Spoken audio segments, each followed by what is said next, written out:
अस्सलाम वालेकुम my YouTube family, welcome back to the new video. आज मेरी वीडियो नस्ट फैंस के लिए बिल्कुल नहीं है, ताकि मैं शुरू में ही बता दूं, जिन लोगों ने स्किप करनी है वो कर सकते हैं। नस्ट लाइफ के बारे में बिल्कुल नहीं है। हाँ, जो लोग सेकंड ईयर में हैं वो ये वीडियो देखना चाहें तो वो देख सकते हैं। आज मेरी वीडियो टोटली फास्ट यूनिवर्सिटी के बारे में होगी। फास्ट यूनिवर्सिटी में हमने एडमिशन कैसे लेना है, प्रोसीजर क्या है एडमिशन का, और हमें तैयारी कैसे स्टार्ट करनी है। अब मुझे पता है यूजुअली ऑलमोस्ट एडमिशन सारे हो गए हैं और एडमिशन्स कंप्लीट हैं। मैं वीडियो ये बना रहा हूँ बेसिकली सेकंड ईयर के स्टूडेंट्स के लिए, क्योंकि सेकंड ईयर के स्टूडेंट्स जो हैं वो अपनी तैयारी, अपना गोल बना लेते हैं और अपनी तैयारी सेकंड ईयर में ही स्टार्ट कर देते हैं। तो बेसिकली ये मेरी वीडियो सेकंड ईयर के स्टूडेंट्स के लिए है। तो चलें वीडियो शुरू करते हैं। मेरे साथ फ्रेशी मौजूद हैं फास्ट यूनिवर्सिटी के। इनको ऑलमोस्ट 2 वीक्स हुए हैं, इनका भी रिसेंटली एडमिशन हुआ है। तो मैंने कहा जितना अच्छा ये गाइड करेंगे और मैं आप लोगों को उतना अच्छा गाइड नहीं कर सकूंगा। मेरा भी काफ़ी टाइम हो गया है, तो ये अच्छा है कोई यूनिवर्सिटी का स्टूडेंट आप लोगों को गाइड करे। तो हमारे साथ अब्दुल्ला मौजूद हैं, बल्कि खुद अपना इंट्रोडक्शन करवाएंगे। और मैंने क्या किया, मैंने कुछ क्वेश्चंस लिख लिए हैं एक एडमिशन के सिलसिले में, सिलेबस वगैरह में, वो मैं इनसे पूछूंगा। तो फिर मैं आप लोगों को बताऊंगा। तो सबसे पहले आप अपना इंट्रोडक्शन करवाएं। Thank you. मैं आपके फॉलोअर्स को बताना चाहता हूँ, मेरा नाम अब्दुल्ला जमाल है और मैं BSSC कर रहा हूँ फास्ट चिन्योट फैसलाबाद कैंपस से। और मुझे 2 वीक्स ही हुए हैं ज्वाइन करते हुए और काफ़ी सारी असाइनमेंट्स भी मिल चुकी हैं। अच्छा, ये मैं इनको अपने फ्रेंड्स सर्कल में पूछ कर बता चुका था पहले से ही कि यहाँ फास्ट में बर्डन काफ़ी होता है, और ये मुझे आज पहला दूसरा वीक है बता रहा है। अच्छा यार, चलते हैं अपने क्वेश्चंस की तरफ, और क्योंकि वीडियो लंबी भी ना हो। सबसे पहले अब्दुल्ला आप ये बताओ, फास्ट की प्रेपरेशन जो है स्टूडेंट्स वो अपने सेकेंड ईयर में स्टार्ट कर दें या ना करें, या उनके पास इनफ टाइम होगा सेकेंड ईयर के एग्जाम्स के बाद? क्योंकि मेरे ख्याल से मेरे टाइम पे तो ई-कैट तो बहुत जल्दी आ गया था, तो फास्ट का टेस्ट जो है वो उनके पास सेकंड ईयर के बाद टाइम होगा कि वो तैयारी कर लें या पहले से स्टार्ट कर लें तैयारी? देखिए, ई-कैट जो है ना, अब वो ना साल में 2 कंडक्ट हो रही हैं। बेसिकली एक पार्ट 2 के दरमियान में कंडक्ट हो जाता है, एक पार्ट 2 के बाद हो जाता है। तो ई-कैट का तो मसला नहीं होता, पार्ट 2 के बाद आप दे। अच्छा, ई-कैट 2 हो रहे हैं? हाँ, अब 2 हो रहे हैं। अच्छा। तो जो फास्ट का सिलेबस है ना, वो एज कम्पेयर अदर यूनिवर्सिटी से नास्ट के सिलेबस के लिहाज से देखें तो बहुत कम है। दूसरी बात, फास्ट का सिलेबस ऐसा नहीं है कि आप उसके लिए साल आपको रिक्वायर्ड है। आप अगर फास्ट की प्रिपरेशन करते हैं ना, तो ये भी ध्यान में रखना है कि पार्ट 2 आपकी बेस्ट होनी चाहिए, क्योंकि अगर आपकी पार्ट 2 बेस्ट नहीं है तो कहीं ये ना हो कि 50% से कम मार्क्स हो जाए और आप अपनी फी रिफंड करते घूमें। ये भी है, क्योंकि फर्स्ट ईयर की बेस पे एडमिशन होता है। हाँ जी, और ऐसे केसेस हुए भी हैं, आप मुझे बता रहे थे उसके कुछ काफी सारे केसेस अभी मेरे खुद यूनियन में हो रहे हैं, केसेस काफी ज्यादा। जो मतलब एडमिशन सिक्योर जिनका हो गया था, लेकिन उनका जो रिजल्ट है वो बिलो एवरेज आया है, जिसकी वजह से उनको सीट नहीं मिली। ठीक हो गया। अभी आपने बात की तो आपने बताया नहीं कि सेकंड ईयर में ही तैयारी स्टार्ट कर देंगे? नहीं, सेकंड ईयर में कभी भी तैयारी स्टार्ट नहीं करनी चाहिए। वो आपकी सेकंड ईयर बहुत ही इससे डिस्टर्ब होती है। ठीक हो गया। मतलब आप कह रहे हैं इनफ टाइम होता है बच्चों के पास, इसकी इजीली तैयारी की जा सकती है। हाँ, बहुत इजीली तैयारी हो सकती है। ठीक हो गया। अभी आपने बात की प्रिपरेशन में, तो आप सिलेबस ले आए, तो आप यही बता दें इसका सिलेबस क्या है फास्ट के टेस्ट का? देखिए, इसके सिलेबस को ना 4 कैटेगरी में डिवाइड किया गया। बेसिकली मैथ के 3 कैटेगरीज हैं, जिसमें से एक एडवांस मैथ है जो FSC पार्ट 1 और पार्ट 2 पर मुश्तमिल है, जबकि दूसरी है बेसिक मैथ। और बेसिक मैथ के अलावा IQ मैथ भी है पढ़ी। इसके अलावा जो चौथी कैटेगरी है वो इंग्लिश की रखी गई है। और इन सब के अलग अलग क्या कहते हैं MCQs पढ़े। किसी के 50 मार्क्स का MCQs है, तो कोई 20 मार्क्स का है और कोई 30 मार्क्स का। चले, आपने बता ही दिए। मैं पैटर्न के बारे में ही पूछना चाह रहा था आपसे। चले, मैं पैटर्न के बारे में डिटेल से बता देता हूँ। देखिए, पहले तो काफ़ी स्टूडेंट्स को ना पार्ट 2 के जाना शौक तो होता है फास्ट में जाने का, उनको टेस्ट पैटर्न नहीं पता होता है कि यहाँ नेगेटिव मार्किंग भी है बड़ी, और बड़ी मज़े की नेगेटिव मार्किंग है। जैसे कि इंग्लिश में इनका वेटेज सिस्टम है कि इंग्लिश में 0.33 की नेगेटिव मार्किंग लगती है। एक MCQ गलत 0.33 मार्क्स आपके डिड्यूस हो जाएंगे। और इसी तरीके से मैथ वाले सेक्शन में आपके एडवांस मैथ में आई थिंक 1.5 की आपकी डिडक्शन होती है 1.5 और सिमिलरली एट बेसिक मैथ में भी और आईक्यू मैथ और एडवांस मैथ तीनों में ही 1.5 की होती है, यानी कि अगर आपके 3 एमसीक्यूज गलत होते हैं ना आई थिंक सो 1 मार्क्स कटते हैं। अच्छा, मुझे याद आ रहा है एनईटी में कोई नेगेटिव मार्किंग नहीं होती थी, 200 मार्क्स का हमारा पेपर होता था और उधर कोई नेगेटिव मार्किंग नहीं होती थी। अभी भी ऐसा ही है? हाँ, एनईटी में तो कोई नेगेटिव मार्किंग ठीक हो गया, ठीक हो गया। तो अब स्टूडेंट्स तैयारी कहाँ से करें, कैसे शुरू करें और क्या पहला स्टेप क्या लें तैयारी का? देखिए, फर्स्ट ऑफ ऑल ना इसकी तैयारी ना आपको लॉजिकली द स्मार्ट वर्क, आप स्मार्ट तरीके से इसकी तैयारी करें, क्योंकि मैंने इसकी तैयारी में सच बता रहा हूँ 20 डेज लगाए थे। आपको इसकी तैयारी के लिए ना बेसिकली एडवांस मैथ पर ज़्यादा फोकस करना होगा। अगर आप पार्ट 2 पढ़ रहे हैं ना उसको बेस्ट पढ़ें, क्योंकि वहाँ पे चैप्टर 6 कॉनिक सेक्शन आ जाता है, चैप्टर 2 आपका डेरिवेटिव आ जाता है, चैप्टर 3 आपका इंटीग्रेशन का आता है। अगर आप ये तीनों बेस्ट नहीं करते आप जा ही नहीं सकते फास्ट में, आप इवन पेशावर कैंपस में भी नहीं जा सकते। और उसकी तैयारी का ये है कि आप कोई एकेडमी ज्वाइन करें, क्योंकि मैं यूट्यूब पे डिपेंड नहीं करता, क्योंकि काफ़ी सारे स्कॉलर्स यूट्यूब पे ऐसे बैठे होते हैं जो कुछ गलत गाइड करते हैं और कुछ चीज़ें छोड़ देते हैं। तो इसकी तैयारी के लिए बेस्ट तो यही है कि किसी के ज्वाइन करें एकेडमी, और बेसिक तो खुद ही तैयार हो जाती है। अगर आप बुक मैं आपको रिकमेंड कर देता हूँ, किप्स की किताब है बेसिक एनालिटिकल के नाम से, वो यूज़ कर लें तो ज़्यादा बेहतर है। ठीक हो गया। अच्छा, मेरा नेक्स्ट क्वेश्चन ये है आपसे, आप ये बताओ कि मिनिमम कितने डेज होने चाहिए एक स्टूडेंट के पास कि नस्ट की तैयारी फास्ट की तैयारी हो जाएगी उससे? आप नस्ट के बहुत बड़े फैन लगते हैं। नस्ट, मैं नस्ट ही नहीं हूँ ना, और मुझे एज कम्पेयर टू नस्ट का जो टेस्ट है ना, फास्ट का टेस्ट बहुत इजी है। और क्योंकि उसमें केमिस्ट्री भी नहीं होती, फिजिक्स भी नहीं होती, और जब मैंने मतलब ये एफएससी के बाद टेस्ट दे रहा था तो फास्ट का मेरिट ऐसा जितना ज़्यादा नहीं होता था, बहुत ज़्यादा होता था। सीएस में तब भी नाम था, लेकिन प्रोबेबली सबके ऑलमोस्ट एडमिशन हो जाते थे। लेकिन अभी मुझे अब्दुल्ला बता रहा था कि उसके साथ ऑलमोस्ट 90% 500 प्लस वाले स्टूडेंट्स हैं जो उसकी क्लास में हैं, इनके फर्स्ट ईयर में 500 प्लस नंबर्स हैं। तो ऐसे देखा जाए चिनौट कैंपस में, दूसरी बात ऐसे देखा जाए तो बहुत मेरिट हो गया तो फास्ट का। देखिए, मेरिट बहुत ज़्यादा हो गया है। अब लास्ट ईयर मैं खुद समझ रहा था कि एग्रीगेट 57-55 के अराउंड था चिनौट का।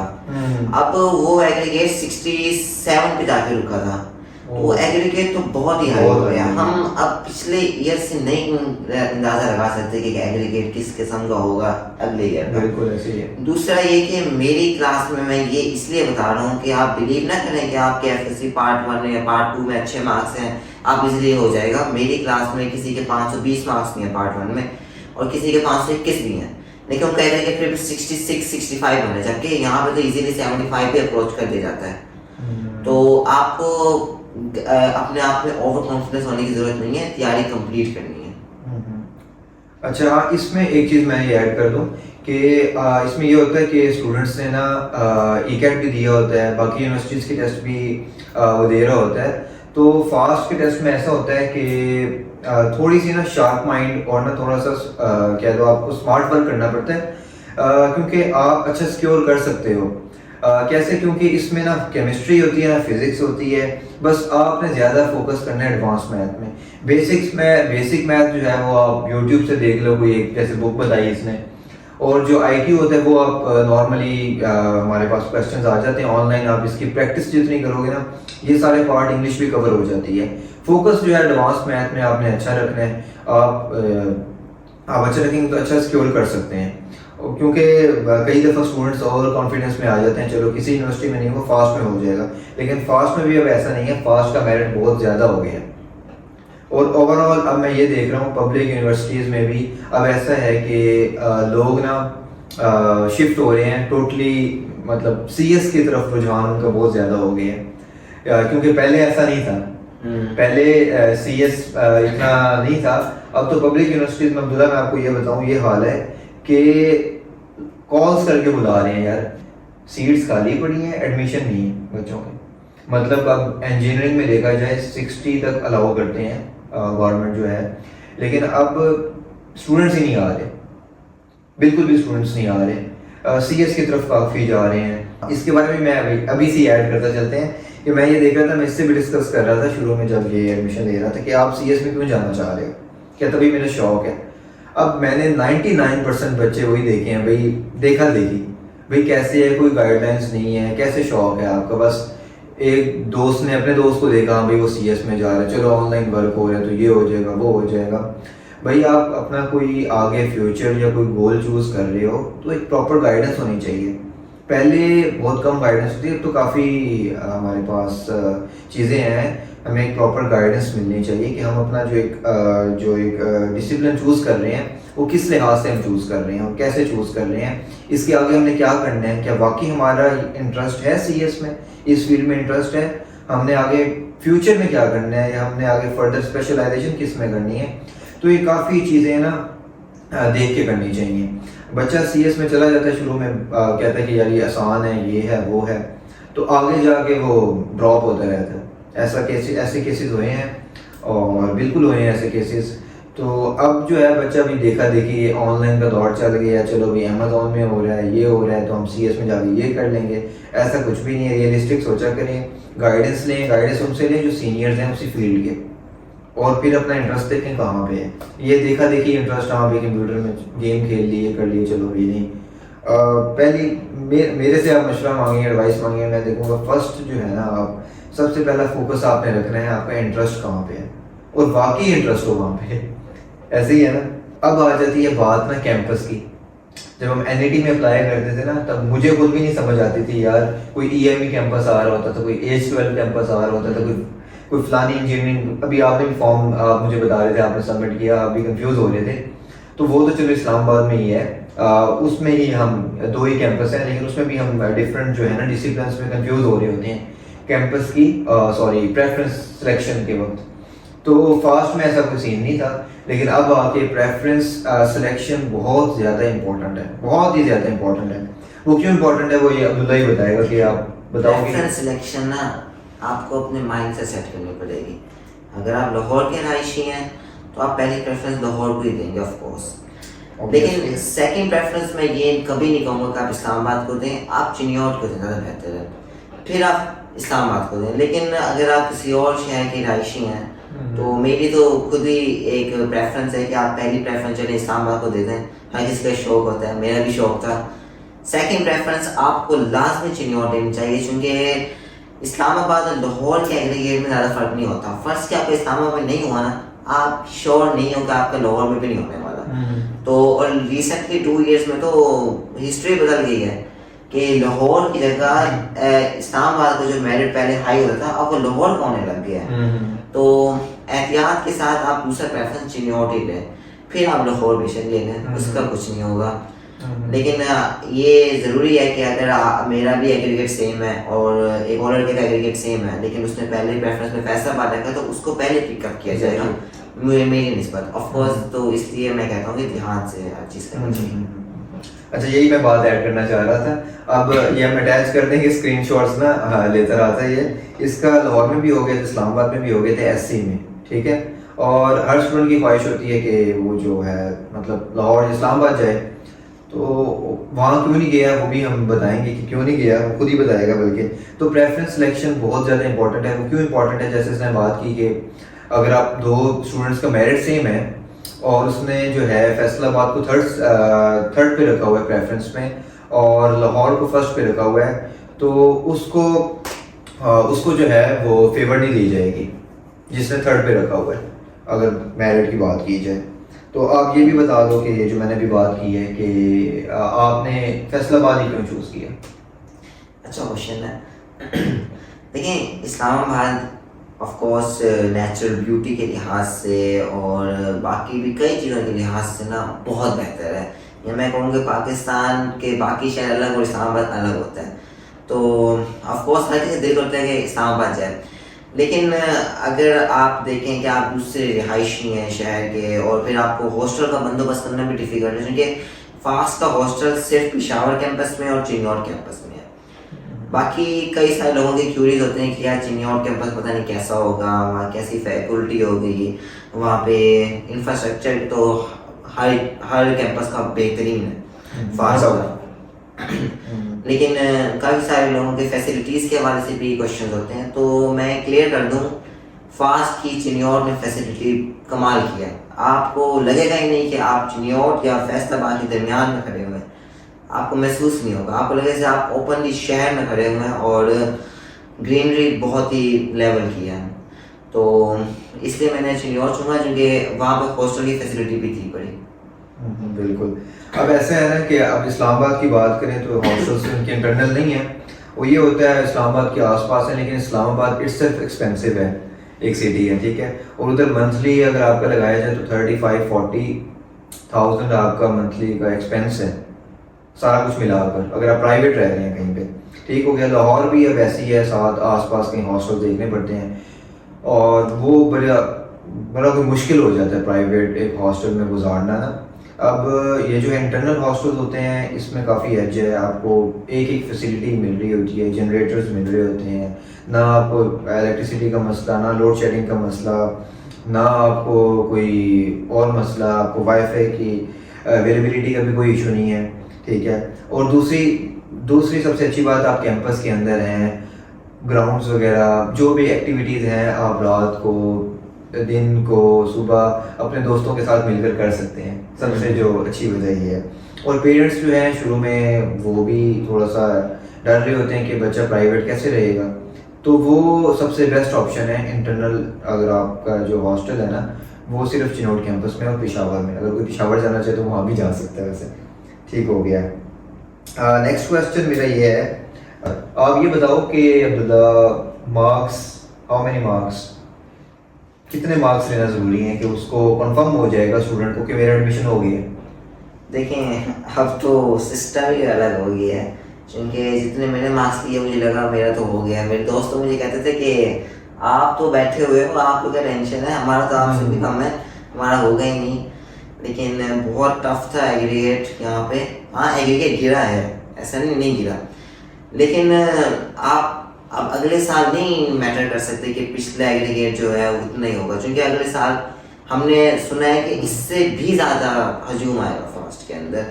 बाकी ये कि आपकी एडवांस मैथ में जितने भी आप मार्क्स ऑब्टेन कर सकते हो करो, लेकिन जो सवाल नहीं आता उसे आप साइड पे रख दो, कोई अटेम्प्ट ना करो, क्योंकि आपकी मार्क्स बनाएगा आपके मैथ का सेक्शन, और उसमें IQ बनाएगा, आपके एनालिटिकल मैथ, आपकी बेसिक मैथ बनाएगी और आपकी एडवांस मैथ बनाएगी। तो कम से कम भी आप अगर 450 मार्क्स लेते हैं या आपके 450 FSC पार्ट 1 में मार्क्स हैं, तो मेरे ख्याल से 66 मार्क्स तो चाहिए होते हैं नेगेटिव मार्किंग के साथ, अगर आप इस्लामाबाद जाना चाहते हैं 66-70 चाहिए होते हैं, और उसके लिए एडवांस मैथ बेहतरीन होनी चाहिए। ठीक हो गया। अच्छा आप ये भी बताओ कि टाइम मैनेजमेंट टेस्ट में ज़रूरी है, फास्ट के टेस्ट में? टाइम मैनेजमेंट का इशू काफ़ी स्टूडेंट्स को होता है, क्योंकि मुझे तो इतना इशू नहीं हुआ था, मैं सच बता रहा हूँ, क्योंकि मैंने उसे रिसेंटली नस का टेस्ट दिया था, और नस का टेस्ट होता ही ऐसा है कि बंदा हिल जाता है केमिस्ट्री फिजिक्स को देख के, तो मुझे इशू नहीं हुआ था। लेकिन मैथमेटिक्स काफ़ी टफ होती है, मैथमेटिक्स बहुत ज़्यादा टफ होती है। ठीक हो गया। तो मुझे उसमें इशू इसलिए नहीं हुआ, लेकिन इशू ये ज़रूर हुआ था कि टाइम ड्यूरेशन एक सेक्शन की लिमिटेड थी, कि फ़र्ज़ के एक सेक्शन को मुझे 50 मिनट में ख़त्म करना है, तो उसके जो 50 MCQs हैं वो मुझे 50 मिनट में करने हैं। तो अगर वो मैंने नहीं किए तो फिर सेक्शन क्लोज हो जाता है, और उसके अगर मैंने जल्दी भी कर लिए तो वो टाइम दूसरे सेक्शन में ऐड नहीं होता है। कई सारे हमारे स्कॉलर्स बैठे हुए हैं यूट्यूब पे जो कहते हैं ऐड हो जाता है, लेकिन मेरा खुद का एक्सपीरियंस से ऐसा कुछ ऐड नहीं होता। और दूसरी बात ये कि आपको पूरा टाइम लेना है हर एक सेक्शन पे, और जो सवाल बिल्कुल नहीं आ रहा उसे तो छोड़ दो, जो सवाल चलो कुछ ना कुछ आ रहा है उसे ज़रूर चेक करते रहो अगर टाइम रिमेनिंग रह गया, वरना उसको भी स्किप कर दो, क्योंकि एग्रीगेट ऐसे ही बनता है, स्मार्ट वर्क से एग्रीगेट बनता है। अच्छा मुझे नहीं याद है आपने टाइम की बात की ऐड होता है या नहीं होता, लेकिन मुझे इतना याद है सेक्शंस आते थे और मैंने भी लिया था, मेरा हो गया था, लेकिन वो मैं गया नहीं था। अच्छा खैर अच्छा, अभी भी ऐसा ही है कि हर स्टूडेंट का डिफरेंट सेक्शन आता है। हाँ, आपके मतलब- साथ वाले का डिफरेंट सेक्शन है, तभी ऐसी था। आपके साथ वाले के डिफरेंट सेक्शन के भी डिफरेंट सवाल है, आपका उससे सेम नहीं हो सकता सवाल, कोई चांस नहीं है। अच्छा, मैंने जब दिया था ना टेस्ट, तो मुझे याद है कि फौरन ही ना एक टेबल सा बना हुआ आ गया था रिजल्ट का। तो अभी भी ऐसा ही सीन है, रिजल्ट लेट आता है कोई? देखें, आप फिनिश के बटन पे क्लिक करेंगे, आपके अटेम्प्टेड सवाल भी आ जाएंगे, अनअटेम्प्टेड सवाल भी आ बिल्कुल जाएंगे, ऐसा ही है। आपके जो करेक्ट सवाल है वो भी शो हो जाएंगे। आपको इवन पेपर दे देंगे कि आप उसमें नोट कर लें सवाल बिल्कुल को, है, अच्छा तभी। आप अपना एग्रीगेट फॉर्म बना लेंगे, आपको पता चल जाएगा आपका एडमिशन कहाँ होने वाला है।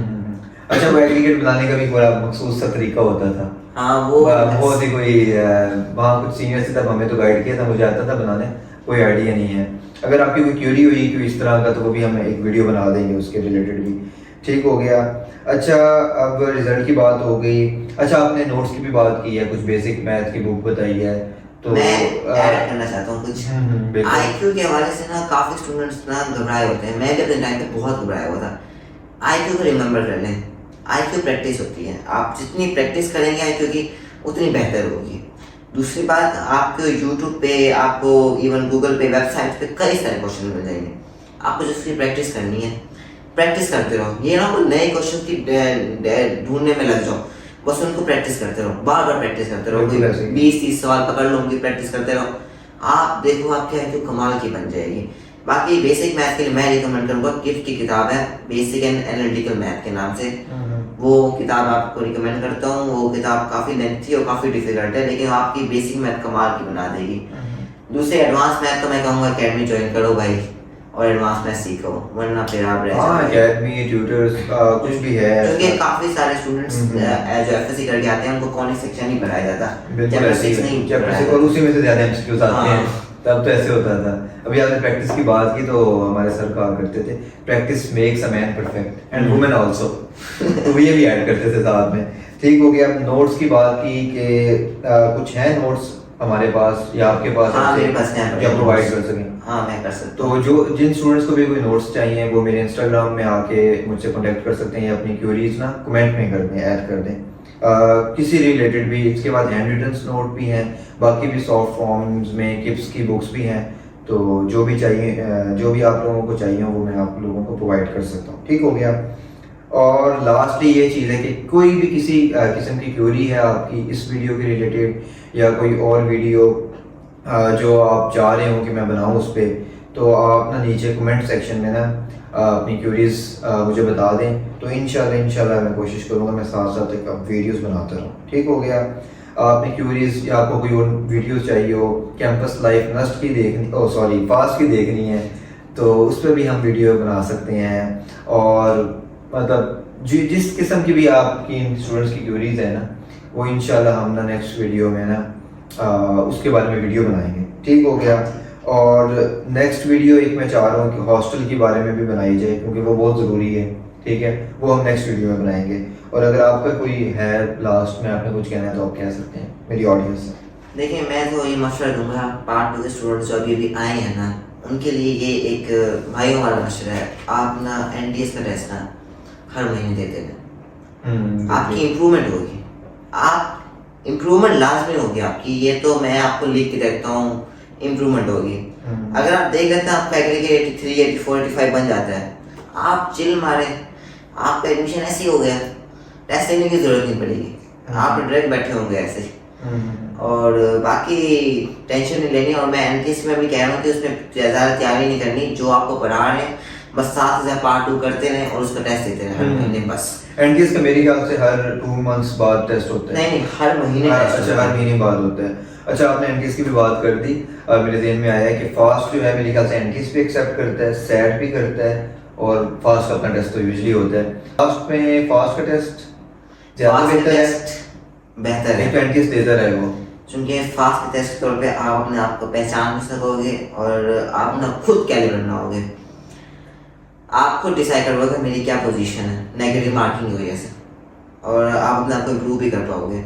एनटीएस देते रहो, इम्प्रूवमेंट होगी तो अच्छी बात है, ना हो तो फिर फास्ट का टेस्ट दे दो, इजी वे। अच्छा, हमारे पास ऐसी कोई ऑप्शन है हमने एमटीएस भी दिया हो, रिजल्ट अपलोड कर दें और फास्ट का टेस्ट में भी हम अपेयर हो नहीं, जाएं? आप सिर्फ एक टेस्ट दे सकते हो, ये इनकी बड़ी अजीब चीज़ है। अच्छा। हालांकि ऐसा नस्ट में नहीं है, ना ई कैट में किसी और गवर्नमेंट यूनिवर्सिटी में नहीं है, लेकिन फास्ट में ये कि आप एक ही टेस्ट के थ्रू जा सकते हो, या तो एमटीएस के थ्रू या फास्ट के अपने टेस्ट के थ्रू या फिर सैट के थ्रू। सैट में तो इस दफ़ा 1200 मार्क्स आ गए तो बच्चा गया फास्ट में। तो फास्ट का टेस्ट बेस्ट है वैसे। वैसे बेस्ट इजी भी होता है यार, मतलब इतना मुश्किल नहीं है, लेकिन उसमें भी लोग रह रहे हैं, अब ऐसी बात नहीं है कि इतना इजी भी ना बनाएं ना इतना मुश्किल बनाएं। आप थोड़ी सी मेहनत करेंगे ना, आपको as compare to other universities इतनी मेहनत नहीं करनी पड़ती। इधर फिजिक्स केमिस्ट्री का पोर्शन पहली साइड पे हट गया, बस मैथमेटिक्स में थोड़ा फोकस करें, इंग्लिश में वैसे ही मार्क्स आ जाते हैं, तो इंशाल्लाह आप अच्छा स्कोर कर जाएंगे, क्योंकि अब मेरिट आहिस्ता आहिस्ता ना बढ़ता ही जा रहा है। और बस वीडियो हमारी लंबी हो गई है। ओके, टेक केयर, अल्लाह हाफिज़, thank you for watching my video, Allah हाफिज़, बाय बाय।